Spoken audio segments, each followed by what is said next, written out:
Hello, this is Barron Selassie, the Orthodox Catholic, and today I'm going to be talking about Origen, specifically in the context of the Ecumenical Councils of the Catholic Church.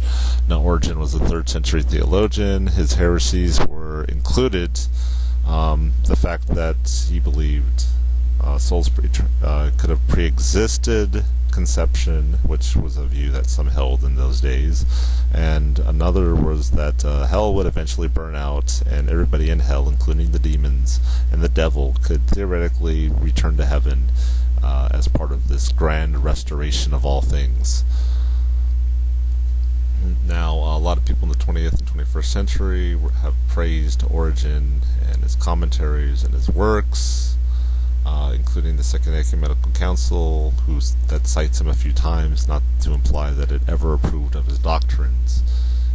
But in fact, at the editing of Lumen Gentium, chapter 48, the concern of Origenism is brought up by a bishop, and he said that the wording being used in the beginning of Lumen Gentium 48 could imply Origenism, which the Commission essentially said, no, it's not being taught there at all, you're sort of imagining it. But going back to Origen himself, we can see what the Ecumenical Councils say, and they clearly condemned not only his doctrine, but the person of Origen, as well as his disciple Didymus the Blind. So we read, and I should mention, I'm bringing this all up because people like Hans von Balthasar and his Dare We Hope That All Men Be Saved, and Bishop Barron, who is sort of a follower of Hans von Balthasar, who's saying it's reasonable to hope that all men be saved, use Origen as an example, a source, a citation of this long history. They claim that it's possible to believe hell is empty. Of course, the problem is that Origen is a heretic, and his views of hell were heresy and condemned by the ecumenical councils that RS follow. First one is Constantinople II in the year 553. This was sort of in response to a couple of years earlier. Emperor Justinian issued some anathemas against Origenism, in which the Pope and Patriarch consented to.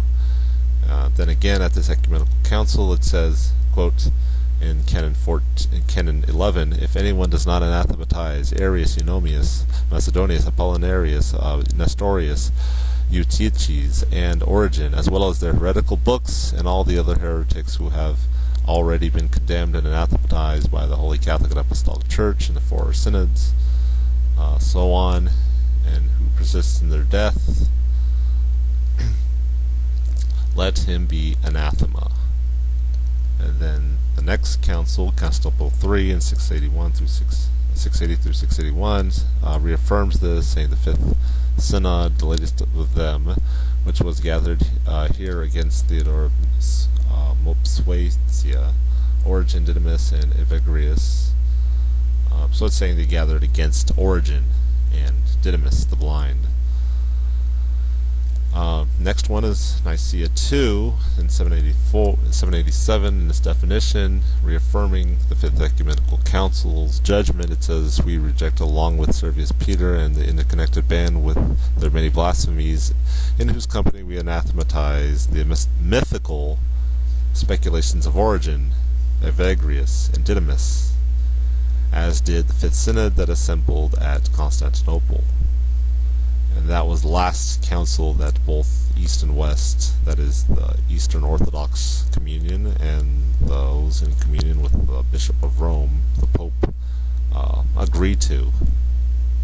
And now for the 8th Ecumenical Council, that is only recognized by those in communion with the Pope of Rome, says we anathematize Servius Peter, Zoharius the Syrian, as well as Origen and his useless knowledge.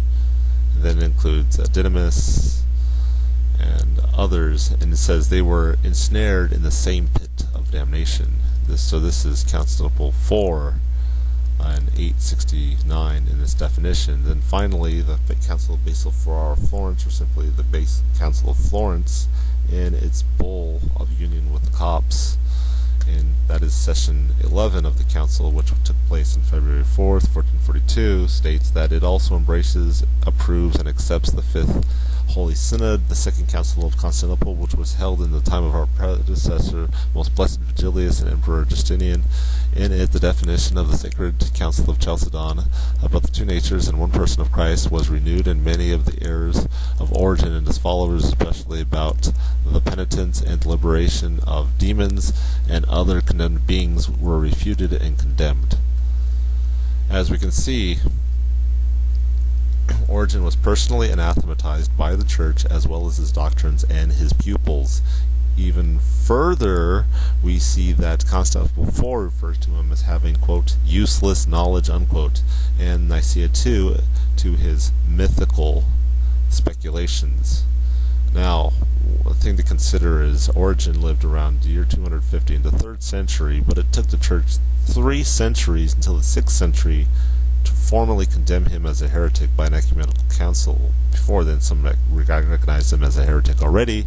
You can read St. Augustine, where he's quoting or alluding to, referring to Pelagius, another notorious heretic who lived in the 4th and 5th century, contemporary with St. Augustine. Even Pelagius knew Origen was a heretic, but Pelagius misunderstood purgatory to be referring to Origenism, to which the bishops accused Pelagius of being a heretic by saying purgatory was Origenism. But despite this long gap, where some believed Origen was within orthodoxy, took him 300 years to be condemned, he was still anathematized by the Church along with his writings. Others were also believed to be orthodox in their lifetimes by many, and yet they were still condemned after their death as heretics, and that again also happened at Constantinople II. You could read about it there, and that's why the Pope for a while was sort of hesitant to sign off on the council and the anathemas. So why do I bring this up? Hans von Balthasar was seen as being orthodox by a number of theologians in the 20th century. Even some popes thought he was alright. And his doctrines, or at least some of them, I should say, not completely. Yet the Catechism was still sort of written to explicitly say that Hans von Balthasar's positions were not Catholic teaching. But I bring this up again because I suspect that it will also take the Church a number of years to anathematize, condemn as a heretic Hans von Balthasar. Because why not? It happened to Origen, and Hans von Balthasar certainly was not as great as Origen. But anyway, this is Brahim Selassie, the Orthodox Catholic one, and that's why I believe it's absurd to cite Origen as a legitimate source in the debate in hell about the population of hell as potentially being empty. He was a heretic, his views on hell were heresy, so why is he brought up? I don't know. Anyway.